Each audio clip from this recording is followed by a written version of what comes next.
différemment.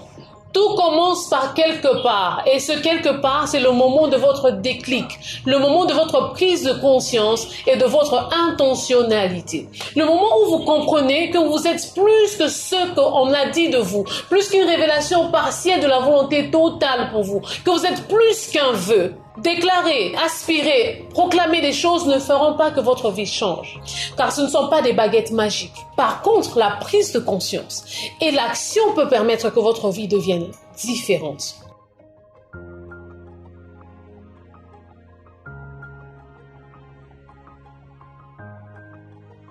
Plusieurs fois, Christ se retrouve devant quelqu'un qui a besoin d'un miracle. Et avant d'opérer un miracle, très souvent, il pose une question. Veux-tu être guéri?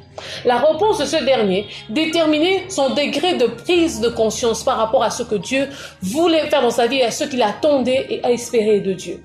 On va essayer un peu ensemble. Veux-tu être ce que tu es appelé à être? Et oui, ta réponse va déterminer ton niveau de conscience de ta personne et de ce que Dieu attend de toi. En clôturant les années, en clôturant un mois, en clôturant un trimestre, les choses à faire et à connaître sont les suivantes. Vous devrez connaître quelles sont vos forces, quelles sont vos faiblesses, quels sont vos défis, quelles sont vos opportunités. Pour vous poser des questions plus claires et plus précises par rapport à votre raisonnement, par rapport à votre environnement, à vos actions et aux fréquentations que vous avez.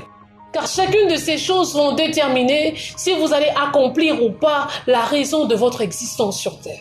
Différemment, pourquoi? Parce que nous voulons enfin avoir une prise de conscience qui nous permet d'être nous, de ne pas être la copie conforme de quelqu'un d'autre, d'être ce à quoi nous sommes appelés, d'être ce que nos aspirations nous poussent à faire. Pourquoi te réveilles-tu chaque matin? Pourquoi vas-tu étudier? Pourquoi travailles-tu? Pourquoi te maries-tu? Pourquoi as-tu des enfants? Ces choses démontrent notre passion et notre raison d'existence. Différemment, nous voulons faire désormais. Aujourd'hui ne sera jamais la meilleure version de vous.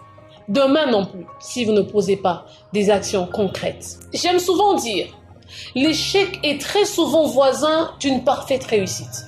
Pourquoi? Car souvent, lorsqu'on réussit, on a tendance à croire que nous avons atteint le summum de nos capacités. Je veux vous challenger et vous demander à partir de maintenant d'essayer de voir au-delà de ce que vous avez déjà accompli. Lorsque vous l'aurez fait, ensemble nous ferons différemment. Dans les prochaines vidéos, nous allons échanger sur comment nous aider ensemble afin de mieux planifier nos événements, nos années et notre vie sur Terre. Car tous ces éléments, lorsqu'ils seront pris en compte, en ce moment-là, nous permettront de mettre en place une stratégie qui devient une nécessité pour l'accomplissement de notre destinée. Que l'Éternel vous bénisse différemment.